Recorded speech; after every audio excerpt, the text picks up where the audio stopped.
आज हम स्टार्ट करने वाले हैं poem a tiger in the zoo by Leslie Norris. So Leslie Norris basically एक वेल्श पोएट है एंड शॉर्ट स्टोरी राइटर भी है एंड उन्हीं में से शॉर्ट स्टोरीज में से एंड पोएम्स में से उनकी एक पोएम है अ टाइगर इन द जू। सो नाउ इससे पहले मैं आपको इसके बारे में बताऊं, आप मुझे ये बताओ आप में से कितने सारे लोग जू गए हैं एंड आपका एक्सपीरियंस कैसा रहा? वेल, जहाँ तक कि मुझे पता है जब मैं जू गई थी और मैंने देखा था तो वहाँ जितने भी एनिमल्स थे वो मुझे ज़्यादा एक्टिव नहीं नज़र आए, वो ज़्यादा लेज़ी नज़र आए एंड वो हैप्पी भी नहीं थे। और होंगे भी कैसे, क्योंकि वो अपने नेचुरल हैबिटेट में नहीं थे, क्योंकि एनिमल्स का नेचुरल हैबिटेट्स क्या है? फॉरेस्ट। सो अगर हम उनको केज करके किसी जू में रखेंगे तो क्या वो खुश रह पाएंगे? नो। सेम केस अगर हम ह्यूमंस के साथ करते हैं, अगर हम ह्यूमंस को भी केजेस के पीछे बंद कर देते हैं तो क्या वो खुश रह पाते हैं? नहीं, राइट? हम और फ्रस्ट्रेटेड हो जाते हैं और एंग्री हो जाते हैं। तो फिर हम एनिमल से ये सब चीज़ें कैसे एक्सपेक्ट कर सकते हैं? इस पोएम में भी जो पोएट हैं वो इसी चीज़ के बारे में बात करें। इस पोएम में पोएट ने एक कॉन्ट्रास्ट किया है टाइगर को लेकर। अब कैसे? उन्होंने दो इमेजेस बताई हमें, एक टाइगर जो कि जू के अंदर है, उसका बिहेवियर किस तरीके से वो नज़र आता है, एंड एक उस टाइगर का या फिर सेम टाइगर को अगर हम उसके नेचुरल हैबिटेट में रखते हैं उसका जो नेचर है किस तरीके से निकल के आता है। यहाँ पे एक कॉन्ट्रास्ट है between the tiger in the जू and tiger in its natural habitat that is forest. वो बिगिन करते हैं, ही stocks in his vivid stripes the few steps of his cage on pads of velvet quiet in his quiet rage।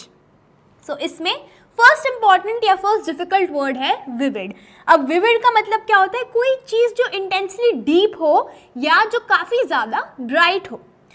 इसमें क्या कह रहे हैं? Describe कर रहे हैं टाइगर को, एंड जैसे ही आपने इसको पढ़ा होगा आपको समझ आ गया होगा, पहले स्टैंजा में वो टाइगर इन द जू की बात कर रहे हैं जो कि केज के अंदर है। वो कहते हैं कि वो उस केज में बंद है, उसकी जो स्ट्राइप्स है वो काफ़ी ज़्यादा डीप है, काफ़ी ज़्यादा शाइन कर रही है, एंड वो उसके अंदर जिस तरीके से बंद है जो उसके नीचे फ्लोर है। अब उन्होंने यहाँ पे एक तरह का मेटाफर यूज़ किया है। अब मेटाफर उन्होंने यूज़ किया है किस चीज़ का? On pads of velvet quite. जो उस टाइगर के पॉज हैं या क्लॉज हैं, अब वो नीचे से इतने स्मूथ है, इतने सॉफ्ट है जैसे कि वेलवेट के होते हैं। उसी तरीके से उन्होंने यहाँ पे इसको कंपेयर किया है इन हिज क्वाइट रेज। मतलब क्वाइट रेज का मतलब गुस्से में, शांत भी है वो लेकिन उसके अंदर काफ़ी गुस्सा भी है। अब गुस्सा क्यों है? गुस्सा इसीलिए है क्योंकि वो अपनी नेचुरल जगह पे नहीं है जहाँ उससे होना चाहिए। वो एक बार के पीछे, वो एक केज के पीछे बंद है। अगर हम यहाँ पे एक और लिटरेरी डिवाइस को देखें, टेंशन मत लीजिएगा, मैं आपको लास्ट में सारे के सारे बता दूंगी, बट मैं पैराग्राफ वाइज आपको चीज़ बता रही हूँ। उन्होंने एनिमल्स के लिए यूज़ किया है ही, या फिर टाइगर के लिए उन्होंने यूज़ किया है ही। अब जनरली एनिमल्स के लिए हम कभी ही नहीं यूज़ करते, इट यूज़ करते हैं। यहाँ पे ही इज़ पर्सोनिफाइंग। ह्यूमन जो आप कह सकते हैं क्वालिटीज़ है वो टाइगर को दे रहे हैं। अब नेक्स्ट स्टैंजा में वो कहते हैं, he should be lurking in shadow, sliding through long grass near the water hole where plump deer pass। अब नेक्स्ट में जैसा कि टाइगर होना चाहिए अपने फॉरेस्ट में वैसा डिस्क्राइब कर रहे हैं कि बेसिकली उसको ऐसा होना चाहिए कि वो किसी टॉल ग्रास के पीछे छुपा हुआ है, वहाँ से देख रहा है अपने प्रे को, एंड इसी तरीके से हम इमेजिन करते हैं ना टाइगर को कैसे छुप के शिकार करता है वो, राइट? पानी की जगह है, वहाँ पे सारे एनिमल्स पानी पीने के लिए आते हैं, जैसे कि डियर आ गया, एंटीलोप आ गया, जैसे हमने बहुत बार डिस्कवरी वगैरह चैनल्स पे देखा है। हाँ, तो उसी तरीके से वो उसका रियल नेचर है, एंड ऐसा नहीं है कि उसमें कुछ गलत है। क्यों? क्योंकि टाइगर अपने मज़े के लिए थोड़ी ना हंट करता है, वो हंट इसीलिए करता है बिकॉज ये उसकी सर्वाइवल स्ट्रैटेजी है, एंड ये उसको इसीलिए भी करना पड़ता है। एक तरीके से हम कह सकते हैं वो इकोसिस्टम को मेंटेन करता है। अगर वो टाइगर डियर्स को नहीं खाएगा, एंटीलोप्स को नहीं खाएगा, तो उनकी जो पॉपुलेशन है वो बढ़ती जाएगी, एंड इसकी वजह से जो पूरी इकोसिस्टम है वो डिसबैलेंस हो जाएगा।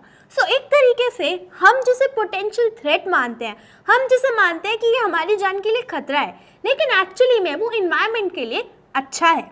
सो यही है टाइगर का नियर नेचर, वो हंट करता है, वो छुपता है, यही उसकी क्वालिटीज़ हैं। ये नहीं है कि वो एक केज के पीछे चुपचाप बस गुस्से में रहे। अगर उसको गुस्सा भी आता है नेचुरल हैबिटेट में, so he can run here and there, लेकिन यहाँ पे वो कैसे करे? सो यही है, ही शुड बी लर्किंग। अब लर्किंग का मतलब क्या होता है? मतलब शांत तरीके से देखना, यानी कि आप कह सकते हैं रिमेनिंग हिडन, ताकि जैसे आप कुछ करने वाले हो। जैसे कि आपने देखा होगा कि टाइगर जब शिकार करता है तो टॉल ग्रास के पीछे होता है एंड वहाँ से देखता रहता है छुप के, एंड देन एकदम से वो पाउंस करता है अपने प्रे पे। So this is what lurking is. Near the water hole where plump deer pass. Plump deer का मतलब क्या होता है? प्लम्प मतलब फैट, ठीक है। Next, he should be snarling around houses at the jungle's edge, barring his white fangs, his claws, terrorising the village. अब देखो यहाँ पे क्या बता रहे हैं, हमें इस लाइन से इसका लिटरल मीनिंग्स नहीं देखने। यहाँ पे उन्होंने बोला है he should be snarling around houses at the jungle's edge. अब बिकॉज ह्यूमन बींग्स इतनी जल्दी डेवलप कर रहे हैं, ग्रो कर रहे हैं, हम एनिमल्स से उनका नेचुरल हैबिटेट यानी कि उनके जो फॉरेस्ट हैं वो छीन रहे हैं। हम उनके फॉरेस्ट को काट के अपने घर बना रहे हैं, अपनी फैक्ट्रीज बना रहे हैं। एंड जो विलेजेस हैं, विलेजेस में भी फायरवुड जो है वो यूज़ होती है फ्यूल के लिए। सो दैट इज़ वाई वो वुड कट करते रहते हैं। तो मतलब कि वो अपना जो एरिया है वो एक्सपैंड कर रहे हैं और जो एनिमल्स का एरिया है उसको कम कर रहे हैं। इसीलिए जंगल में और जंगल की एज पे जहाँ पे यूजुअली हाउसेस होते हैं वहाँ पे बहुत कम डिफरेंस होता है। एंड यूजुअली ऑब्वियस सी बात है, जब हम सारे एनिमल्स के यूज़ करते हैं, गोट्स हो गए, शीप्स हो गए, इन सब चीज़ों को हम अपने लिए ही यूज़ कर रहे हैं, राइट। अब टाइगर को अगर हंट करना होगा, जब उसको ये सारी चीज़ें ऑब्वियसली फॉरेस्ट में नहीं मिलेंगी तो वो घरों के पास ही आएगा। एंड वो घरों के पास लोगों को मार के खाने के लिए नहीं आता। यही पोएट बता रहे हैं कि यहाँ पे वो लोगों को डराने के लिए आता है, सिर्फ खाने के लिए नहीं आता। अनटिल एंड अनलेस अगर उसको कोई प्रोवोक नहीं कर देता इस लेवल पे कि वो इतना ज़्यादा खूंखार हो जाए, इतना ज़्यादा फिरोशियस हो जाए, तब तक वो अटैक नहीं करता। सो इसी तरीके से उन्होंने कहा है कि ऐसा होना चाहिए टाइगर, ऐसा नहीं होना चाहिए जो डर के रहना चाहिए। So he should be snarling around houses. Snarling मतलब आपने बहुत बार देखा होगा, जब डॉग्स को आप छेड़ते हो, अगर वो इरिटेट हो जाते हैं तो अपने टीथ दिखाते हैं एंड वो ग्राउल करते हैं। सो उस चीज़ को कहते हैं स्नार्लिंग। तो एक तरीके से जो टाइगर है वो स्नार्ल करता है around houses and at the jungle's edge, अपने वाइट फैंग्स दिखा के, उसके टीथ दिखा के, and his claws terrorising the village, मतलब पूरे विलेज को टेरर में रखता है। बट इसका मतलब ये नहीं है कि वो उन्हें हर्ट करना चाहता है। हमें इस चीज़ से समझना चाहिए कि हम उनके नेचुरल हैबिटेट से उनके रिसोर्सेज को छीन रहे हैं। सो उनके पास क्या ऑप्शन है? अब वो रिवोल्ट थोड़ी ना करेंगे, right. Next, but he is locked in a concrete cell, his strength behind bars, stalking the length of the cage, ignoring visitors. अब इससे हमें समझ आता है ये टाइगर डेफिनेटली खुश नहीं है यहाँ पे, उसकी जितनी भी स्ट्रेंथ है ये। आप सोचो, जू के बाहर टाइगर, आप उसका फेस भी नहीं कर सकते, आप इतने डर जाओगे उसको देख के, आप टेरराइज हो जाओगे। जू के पीछे टाइगर, आप सामने खड़े हो, केज के अंदर है वो, तो आप अपने आप को कितना ब्रेव फील करते हो कि अरे मैं तो टाइगर देख के आया। असली में अगर कभी देख लिया तो आप डर जाओगे, राइट। सो यही डिफरेंस बता रहे हैं वो कि उसकी जितनी भी स्ट्रेंथ है वो बिहाइंड द बार्स है। एंड अगर वो बार हट जाएगा तो डेफिनेटली सी बात है, हमें भी इतनी हिम्मत नहीं होगी कि हम उसको जाके रोकें। Stalking the length of his cage, अब वो इतना इरिटेटेड है, अब वो इतना एंग्री है, इतना अनॉयड है कि वो इधर उधर अपनी केज में वॉक अराउंड कर रहा है। अब देखो फॉरेस्ट कितना बड़ा होता है, राइट, कहीं भी कोई भी एनिमल जा सकता है। ऐसा थोड़ी नहीं होता कि वो अपनी एक जगह पे बैठा रहता है, राइट, कहीं भी घूम सकता है। अब एक छोटे से जगह के अंदर, छोटी सी केज के अंदर वो कहाँ ही जाएगा। सो वो इधर उधर इन एंगर घूम रहा है एंड जो भी विजिटर्स आ रहे हैं उसको देखने के लिए उन्हें इग्नोर कर रहा है। लास्ट स्टैंजा पे आते हैं। He hears the last voice at night, the patrolling cars, and stares with his brilliant eyes at the brilliant stars. बहुत ही ब्यूटीफुली एंड किया है पोएट ने इसको। वो बताते हैं यहाँ पे उसका, हमने अभी तक देखा उसको गुस्सा, लेकिन अब यहाँ पे हम उसको एक्चुअली एम्पैथाइज करते हैं उसके साथ कि उस बेचारे को कैसा लग रहा होगा, क्या उसके मन में आ रहा होगा। सो ये बताते हैं ये जो टाइगर है अभी ऐसा नहीं है इसके मन में कोई होप नहीं है। सो क्या होता है, जैसे ज़ू बंद हो जाता है, रात का टाइम होता है, जो गाड़ियाँ आती हैं, पुलिस की गाड़ियाँ आती हैं या जो उस सिक्योरिटी गाड़ियाँ आती हैं वहाँ पे पेट्रोलिंग करके जाती हैं, देखती हैं कोई इंसान अंदर तो नहीं है, गलती से कोई केज का दरवाज़ा खुला तो नहीं रह गया। सो इस तरीके से वो देख के जाती हैं हर जगह को सिक्योर करने के लिए।